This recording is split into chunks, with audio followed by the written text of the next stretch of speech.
Il y a un moment dans la vie où tu réalises quelque chose de brutal. Tu veux changer, tu veux devenir différent, mais chaque fois que tu essaies, tu abandonnes au bout de 3 jours. Tu te promets que tu vas te lever tôt, prier, lire, t'entraîner, devenir cette version forte de toi-même. Et puis la fatigue arrive, les excuses reviennent, et tu retombes exactement là où tu étais. Mais aujourd'hui, je vais te montrer une méthode tellement simple, tellement efficace, que même ceux qui pensent être sans discipline arrivent à transformer leur vie. Et si tu restes jusqu'au final, tu ne pourras plus mentir à toi-même. Tu vas devoir choisir, continuer comme avant, ou changer pour de vrai. Il y a quelque chose que la plupart des gens n'ont jamais compris. La discipline n'est pas une question de motivation. La motivation disparaît. La discipline, elle, se construit. Et ce que tu vas apprendre maintenant peut te permettre de changer complètement en moins de 30 jours.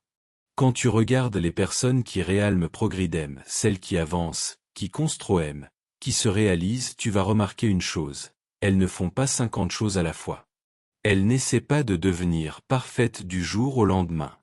Elles choisissent un point, un seul, et elles martèlent dessus jusqu'à ce qu'il devienne naturel. C'est ça, la première clé, une seule bataille à la fois. Toi, tu veux prier 30 minutes par jour, lire un livre par semaine, dormir tôt, faire du sport, arrêter ton téléphone, cuisiner sain, tout ça à partir de lundi. Mais ce n'est pas de la discipline. C'est du sabotage.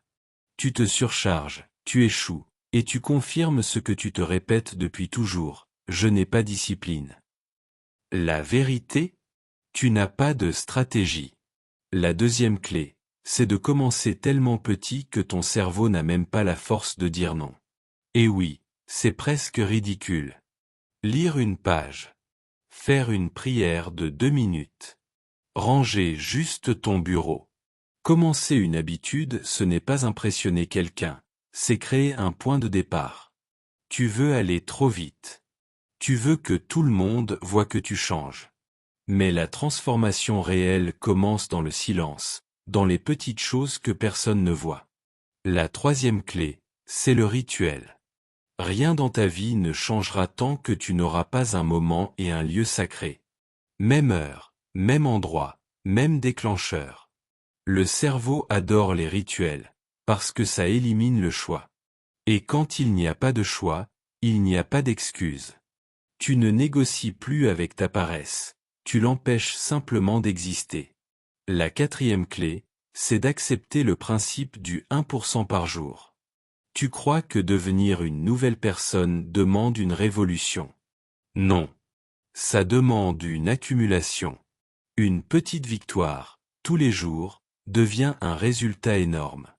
Tu ne remarqueras peut-être rien la première semaine. Mais dans un mois, tu ne seras plus la même personne. Le problème, c'est que tu cherches le résultat avant d'aimer le processus. La cinquième clé, c'est de couper ce qui te détruit. Tu veux discipline, mais tu gardes ton téléphone à côté. Tu veux grandir, mais tu passes tes journées dans le bruit. Tu veux une vie forte, mais tu la remplis de choses qui t'affaiblissent.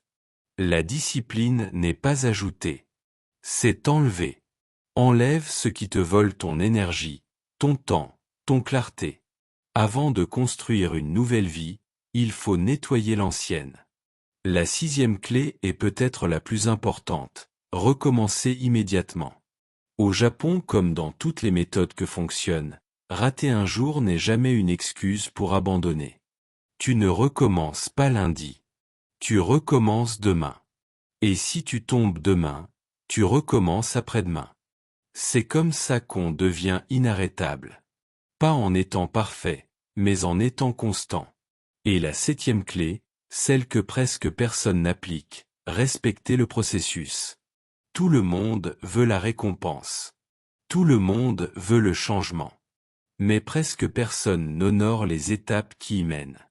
Si tu n'apprends pas à aimer le chemin, tu abandonneras toujours avant d'arriver. Les personnes disciplinées ne sont pas celles qui réussissent toujours, ce sont celles qui refusent d'arrêter. Pendant que tu procrastines, quelqu'un t'applique ses principes. Aujourd'hui, demain, la semaine prochaine. Et dans quelques mois, quand tu vas le revoir changer, progresser, se transformer, tu vas dire qu'il a eu de la chance. Mais ce n'est jamais de la chance. C'est de la constance. Alors je te pose la question. Tu veux continuer à rêver, ou commencer à changer? Si tu fais partie de ceux qui appliquent, écris dans les commentaires, discipline avant motivation. Et si ce message t'a réveillé, abonne-toi maintenant, parce que vendredi à 18 h, il y a un nouveau message pour détruire la procrastination et t'aider à devenir la personne que Dieu t'a créée pour être.